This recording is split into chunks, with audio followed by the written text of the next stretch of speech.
ನಮಸ್ಕಾರ ಸ್ನೇಹಿತರೆ, ಇವತ್ತೇ ಅತಿ ಪವಿತ್ರವಾದ ಪರಿವರ್ತಿನಿ ಏಕಾದಶಿ. ಇವತ್ತು ನೀವು ರೆಗ್ಯುಲರ್ ಆಗಿ ಏಕಾದಶಿ ಪೂಜೆ ಮಾಡುವುದರ ಜೊತೆಗೆ ನಾನು ಹೇಳುವಂತ ಈ ಚಿಕ್ಕ ಪರಿಹಾರಗಳನ್ನು ಕೂಡ ಮಾಡಿಕೊಂಡ್ರೆ ಮಹಾಪುಣ್ಯ ಪ್ರಾಪ್ತಿಯಾಗುತ್ತದೆ. ಹಾಗೆ ಪರಿವರ್ತಿನಿ ಏಕಾದಶಿ ವ್ರತಕತೆ ಇವತ್ತು ಕೇಳಿದರೆ ಪೂಜೆ ಮಾಡಿದರೂ ಮಾಡದಿದ್ದರೂ ಫಲ ಸಿಗುತ್ತದೆ. ಶ್ರೀಕೃಷ್ಣನ ಆಶೀರ್ವಾದ ಯಾವಾಗಲೂ ನಿಮ್ಮ ಮೇಲಿರುತ್ತದೆ. ಹಾಗಾಗಿ ಆಲಸ್ಯ ಮಾಡದೆ ವ್ರತಕತೆ ಹಾಗೂ ಪರಿಹಾರಗಳನ್ನ ನೋಡೋಣ. ಆದರೆ ಅದಕ್ಕೂ ಮುಂಚೆ ನೀವಿನ್ನೂ ನಮ್ಮ ಚಾನೆಲ್ ಅನ್ನು ಸಬ್ಸ್ಕ್ರೈಬ್ ಮಾಡ್ಕೊಂಡಿಲ್ಲ ಅಂದ್ರೆ ಖಂಡಿತ ಈಗಲೇ ಸಬ್ಸ್ಕ್ರೈಬ್ ಮಾಡ್ಕೊಳ್ಳಿ.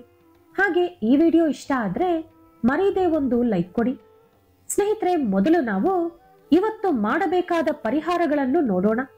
ಇವತ್ತು ತಪ್ಪದೆ ಎಲ್ಲರೂ ಕೂಡ ತುಳಸಿ ಗಿಡದ ಮುಂದೆ ದೀಪ ಹಚ್ಚಬೇಕು.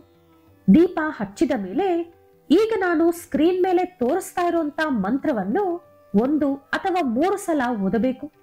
ಓಂ ತುಳಸಿ ಶ್ರೀಸಖಿ ಶಿವೇ ಪಾಪಹಾರಿಣಿ ಪುಣ್ಯತೆ ನಮಸ್ತೆ ನಾರದನುತೆ ನಮೋ ನಾರಾಯಣ ಪ್ರಿಯೆ.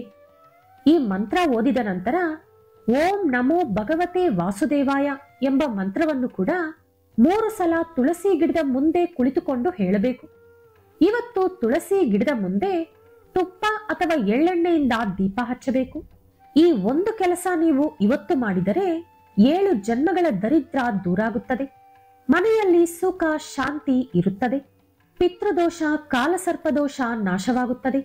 ಇವತ್ತು ಸಂಜೆ 6 ರಿಂದ 7 ಗಂಟೆ ಮಧ್ಯದಲ್ಲಿ ನಿಮ್ಮ ದೇವರ ಮನೆಯಲ್ಲಿ ಮಹಾವಿಷ್ಣು ಹಾಗೂ ಮಹಾಲಕ್ಷ್ಮಿ ಫೋಟೋ ಮುಂದೆ ತುಪ್ಪದಿಂದ ದೀಪ ಹಚ್ಚಿದರೆ ನೀವು ಮಾಡಿದಂತ ಸಕಲ ಪಾಪಗಳು ನಿವಾರಣೆಯಾಗುತ್ತದೆ. ಈ ಕೆಲಸ ಮಾಡೋಕ್ಕೂ ಮುಂಚೆ ಬೆಳಿಗ್ಗೆ ನೀವು ಸ್ನಾನ ಮಾಡಿದ್ರೂ ಕೂಡ ಸಂಜೆ ಇನ್ನೊಂದು ಸಲ ಸ್ನಾನ ಮಾಡಿಕೊಂಡು ಹೊಸದಾಗಿ ಲಕ್ಷ್ಮೀನಾರಾಯಣರ ಫೋಟೋಗೆ ಹೂವನ್ನು ಇಟ್ಟು ವೀಳ್ಯದೆಲೆ ಅಥವಾ ಅರಳಿ ಎಲೆ ಅಥವಾ ಆಲದ ಎಲೆ ಮೇಲೆ 2 ದೀಪಗಳನ್ನು ಇಟ್ಟು 5 ಬತ್ತಿಗಳನ್ನು ಬಿಡಿಬಿಡಿಯಾಗಿ ಇಟ್ಟು ಹಸು ತುಪ್ಪದಿಂದ ದೀಪ ಹಚ್ಚಬೇಕು. ಅದರ ನಂತರ ಓಂ ನಮೋ ನಾರಾಯಣಾಯ ಎಂದು 11 ಸಲ ಜಪ ಮಾಡಬೇಕು. ನೈವೇದ್ಯವಾಗಿ ಬೆಲ್ಲದ ತುಂಡನ್ನು ಅಥವಾ ಬೆಲ್ಲದ ಪೊಂಗಲನ್ನು ಸಮರ್ಪಿಸಬೇಕು. ಇವತ್ತು ಈ ಒಂದು ಚಿಕ್ಕ ಕೆಲಸ ಮಾಡೋದ್ರಿಂದ ನಿಮಗೆ ಬರೋ ಪುಣ್ಯವನ್ನು ಲೆಕ್ಕ ಮಾಡೋಕೆ ಅಸಾಧ್ಯ. ಇದರಿಂದ ನೀವು ಪೂರ್ವ ಜನ್ಮದಲ್ಲಿ ಮಾಡಿರುವ ಪಾಪಗಳು ಈ ಜನ್ಮದಲ್ಲಿ ಮಾಡಿರುವ ಪಾಪಗಳು ಕೂಡ ಹೊರಟು ಹೋಗುತ್ತದೆ.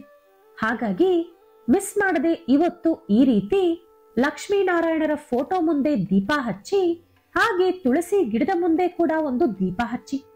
ಇನ್ನು ಈಗ ನಾವು ಪರಿವರ್ತಿನಿ ಏಕಾದಶಿ ವ್ರತಕತೆ ಕೇಳೋಣ. ಪಾಂಡವರು ಪ್ರತಿ ಏಕಾದಶಿಗೂ ಕೂಡ ಉಪವಾಸ ಇದ್ದು ಮಹಾವಿಷ್ಣುವನ್ನು ಭಕ್ತಿಯಿಂದ ಪೂಜಿಸುತ್ತಾರೆ. ಒಂದು ಸಲ ಪಾಂಡವರಲ್ಲಿ ಹಿರಿಯವನಾದ ಧರ್ಮರಾಜ ಶ್ರೀಕೃಷ್ಣನೊಂದಿಗೆ ಕೃಷ್ಣ ಪರಂಧಾಮ ಭಾದ್ರಪದ ಮಾಸದ ಶುಕ್ಲ ಪಕ್ಷದಲ್ಲಿ ಬರುವ ಏಕಾದಶಿಯ ಹೆಸರೇನು, ಅದರ ಪ್ರಾಮುಖ್ಯತೆ ಏನು ತಿಳಿಸಿಕೊಡಿ ಎಂದು ಕೇಳಿದರು. ಆಗ ಶ್ರೀಕೃಷ್ಣ ಧರ್ಮರಾಜನೊಂದಿಗೆ ಕುಂತಿನಂದನ ಭಾದ್ರಪದ ಮಾಸದ ಶುಕ್ಲ ಪಕ್ಷದಲ್ಲಿ ಬರುವ ಏಕಾದಶಿಯನ್ನು ಪರಿವರ್ತಿನಿ ಏಕಾದಶಿ ಎಂದು ಕರೆಯುತ್ತಾರೆ. ಈ ಏಕಾದಶಿ ಮಹಾಪುಣ್ಯ ಹಾಗೂ ಮೋಕ್ಷವನ್ನು ಕೊಡುತ್ತದೆ. ಸ್ವರ್ಗಲೋಕವನ್ನು ಕೂಡ ಅನುಗ್ರಹಿಸುತ್ತದೆ. ಪಾಂಡವಾಗ್ರಜ, ಪರಿವರ್ತಿನಿ ಏಕಾದಶಿಯಂದು ಯಾರು ಉಪವಾಸ ಇದ್ದು ವಾಮನ ಅವತಾರದಲ್ಲಿನ ಶ್ರೀ ಮಹಾವಿಷ್ಣುವನ್ನು ಪೂಜಿಸುತ್ತಾರೋ ಅವರ ಸಕಲ ಪಾಪಗಳು ನಿವಾರಣೆಯಾಗುತ್ತದೆ. ಇದು ಎಲ್ಲಾ ವ್ರತಗಳಲ್ಲಿಯೂ ಶ್ರೇಷ್ಠವಾದದ್ದು. ಪರಿವರ್ತಿನಿ ಏಕಾದಶಿ ಮಹತ್ವದ ಬಗ್ಗೆ ಓದಿದರೂ ಕೇಳಿದರೂ ಅಥವಾ ಹೇಳಿದರೂ ಸಕಲ ಪಾಪಗಳು ನಿವಾರಣೆಯಾಗಿ ಕೋಟಿ ಜನ್ಮಗಳ ಮಹಾಪುಣ್ಯ ಪ್ರಾಪ್ತಿಯಾಗುತ್ತದೆ. ಭಾದ್ರಪದ ಮಾಸದಲ್ಲಿ ವಾಮನ ಅವತಾರವನ್ನು ಪೂಜಿಸಿದವರಿಗೆ 3 ಲೋಕಗಳನ್ನು ಪೂಜಿಸಿದ ಫಲ ಸಿಗುತ್ತದೆ. ಅಂತವರು ಶ್ರೀಹರಿ ಸನ್ನಿಧಿಯನ್ನು ಪಡೆಯುತ್ತಾರೆ. ಬಳಿಕ ಸಕಲ ಸುಖಗಳನ್ನು ಅನುಭವಿಸುತ್ತಾರೆ. ಪರಿವರ್ತಿನಿ ಏಕಾದಶಿಯಂದು ವಾಮನ ಅವತಾರವನ್ನು ಯಾರು ತಾವರೆ ಹೂವುಗಳಿಂದ ಪೂಜಿಸುತ್ತಾರೋ ಅಂತವರು ಈ ಸಕಲ ಜಗತ್ತನ್ನು ಪೂಜಿಸಿದ ಫಲ ಪಡೆದುಕೊಳ್ಳುತ್ತಾರೆ. ತ್ರಿಮೂರ್ತಿಗಳ ಸಮೇತ ಸಕಲ ದೇವತೆಗಳನ್ನು ಪೂಜಿಸಿದ ಫಲ ಸಿಗುತ್ತದೆ. ಇನ್ನು ಪರಿವರ್ತಿನಿ ಏಕಾದಶಿಯಂದು ತಪ್ಪದೆ ಕೇಳಬೇಕಾದ ವ್ರತಕತೆ ಹೇಳುತ್ತೇನೆ ಕೇಳು. ಪೂರ್ವದಲ್ಲಿ ತ್ರೇತಾಯುಗದಲ್ಲಿ ಬಲಿ ಎಂಬ ಚಕ್ರವರ್ತಿ ಇದ್ದ. ಆತ ಪ್ರತಿದಿನ ತಪ್ಪದೆ ಮಹಾವಿಷ್ಣುವನ್ನು ಪೂಜಿಸುತ್ತಿದ್ದ. ಅವನಿಗೆ ನಾರಾಯಣನ ಮೇಲೆ ವಿಪರೀತವಾದ ಭಕ್ತಿ ಇತ್ತು. ಅವನ ಗುರು ಶುಕ್ರಾಚಾರ್ಯರು. ಬಲಿಗೆ ಯಜ್ಞ ಯಾಗಾದಿಗಳ ಮೇಲೆ ಹೆಚ್ಚಿನ ಆಸಕ್ತಿ ಇತ್ತು. ಹಾಗಾಗಿ ಶುಕ್ರಾಚಾರ್ಯರು ಬಲಿಯ ಕೈಯಲ್ಲಿ 100 ಅಶ್ವಮೇಧ ಯಾಗಗಳನ್ನು ಮಾಡಿಸಿದರು. ಯಾರು 100 ಅಶ್ವಮೇಧ ಯಾಗಗಳನ್ನು ಮಾಡುತ್ತಾರೋ ಅವರು ದೇವತೆಗಳ ರಾಜ ಇಂದ್ರ ಪದವಿಯನ್ನು ಪಡೆದುಕೊಳ್ಳುತ್ತಾರೆ. 100 ಅಶ್ವಮೇಧ ಯಾಗಗಳನ್ನು ಮಾಡಿದ ಬಲಿ ಇಹಲೋಕ ಹಾಗೂ ಪರಲೋಕದಲ್ಲಿ ಆಧಿಪತ್ಯ ಗಳಿಸಿಕೊಂಡ. ಅದರಿಂದ ದೇವತೆಗಳಿಗೆ ಇರಲು ಜಾಗ ಇಲ್ಲದಂತಾಯಿತು. ಎಲ್ಲರೂ ಶ್ರೀಹರಿಯ ಹತ್ತಿರ ಹೋಗಿ ಅವರ ಕಷ್ಟಗಳನ್ನು ಹೇಳಿಕೊಂಡರು. ದೇವತೆಗಳ ಕಷ್ಟ ಕೇಳಿಸಿಕೊಂಡ ಮಹಾವಿಷ್ಣು ವಾಮನನ ರೂಪ ಪಡೆದುಕೊಂಡು 3 ಲೋಕಗಳನ್ನು ಜಯಿಸಿದ ಬಲಿ ಹತ್ತಿರ ಹೋಗಿ, ಮಹಾರಾಜ, ನಿಮ್ಮ ಬಾಯಿಂದ ಇಲ್ಲ ಎಂಬ ಪದ ಬರುವುದಿಲ್ಲ ಎಂದು ಕೇಳ್ಪಟ್ಟೆ.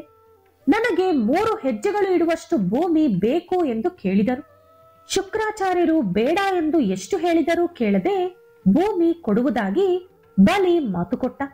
ಭಾಷೆ ಕೊಟ್ಟ ತಕ್ಷಣ ವಾಮನ ರೂಪದಲ್ಲಿದ್ದ ಮಹಾವಿಷ್ಣು ವಿಪರೀತವಾಗಿ ಎತ್ತರಕ್ಕೆ ಬೆಳೆದು ಹೋದರು. ಬಳಿಕ ಅವರು ಬಲಿಯೊಂದಿಗೆ, ದಾನವೇಂದ್ರ, ನನ್ನ 1 ಪಾದ ಇಡೀ ಭೂಮಿಯನ್ನು ಆಕ್ರಮಿಸಿದೆ, 2ನೇ ಪಾದ ಸ್ವರ್ಗಲೋಕವನ್ನು ಆಕ್ರಮಿಸಿದೆ, ಈಗ 3ನೇ ಪಾದ ಎಲ್ಲಿಡಲಿ ಎಂದು ಕೇಳಿದರು. ಆಗ ಬಲಿ, ಪ್ರಭು, 3ನೇ ಹೆಜ್ಜೆಯನ್ನು ನನ್ನ ತಲೆಯ ಮೇಲೆ ಇಡಿ ಎಂದು ಹೇಳಿದ. ನನ್ನ ಪಾದ ಅವನ ತಲೆ ಮೇಲೆ ಇಟ್ಟ ಕೂಡಲೇ ಅವನ ಅಹಂಕಾರವೆಲ್ಲ ಕರಗಿ ಹೋಯಿತು. ವಾಮನ ಅವತಾರದಲ್ಲಿದ್ದ ನಾನು ಬಲಿ ತಲೆಯ ಮೇಲೆ ಕಾಲನ್ನಿಟ್ಟು ಅವನನ್ನು ಪಾತಾಳ ಲೋಕಕ್ಕೆ ಕಳಿಸಿದೆ. ಇವತ್ತು ಈ ಕತೆ ಕೇಳಿದರೆ ಸಕಲ ಪಾಪಗಳು ನಿವಾರಣೆಯಾಗುವುದರ ಜೊತೆಗೆ 100 ಅಶ್ವಮೇಧ ಯಾಗಗಳು ಮಾಡಿದಷ್ಟು ಪುಣ್ಯ ಕೂಡ ಬರುತ್ತದೆ ಎಂದು ಶ್ರೀಕೃಷ್ಣ ಪರಮಾತ್ಮರು ಧರ್ಮರಾಜನಿಗೆ ಹೇಳಿದರು.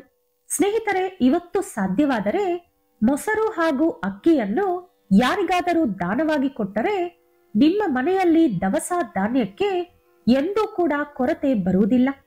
ಇವತ್ತು ನಾನು ಹೇಳಿದಂತ ರೀತಿಯಲ್ಲಿ ಪೂಜೆ ಮಾಡಿ ಈ ವ್ರತಕತೆ ಕೇಳಿದರೆ ನಿಮಗೆ ಬರುವಂತ ಪುಣ್ಯವನ್ನು ಬೆಲೆ ಕಟ್ಟಲು ಬ್ರಹ್ಮನಿಗೂ ಸಾಧ್ಯವಾಗುವುದಿಲ್ಲ. ಈ ಕತೆ ಕೇಳಿದ ನೀವೆಲ್ಲರೂ ಕೂಡ ಮಹಾಪುಣ್ಯವಂತರು. ಈ ವಿಡಿಯೋ ಇಷ್ಟ ಆದ್ರೆ ಲೈಕ್ ಮಾಡಿ, ಶೇರ್ ಮಾಡಿ. ಇಂತಹ ಹೆಚ್ಚಿನ ಉತ್ತಮ ಕಥೆಗಳಿಗಾಗಿ ತಪ್ಪದೇ ನಮ್ಮ ಚಾನೆಲ್ ಅನ್ನು ಸಬ್ಸ್ಕ್ರೈಬ್ ಮಾಡ್ಕೊಳ್ಳಿ. ನಾಳೆ ಮತ್ತೊಂದು ವಿಡಿಯೋದೊಂದಿಗೆ ಪುನಃ ಭೇಟಿಯಾಗೋಣ. ಧನ್ಯವಾದಗಳು.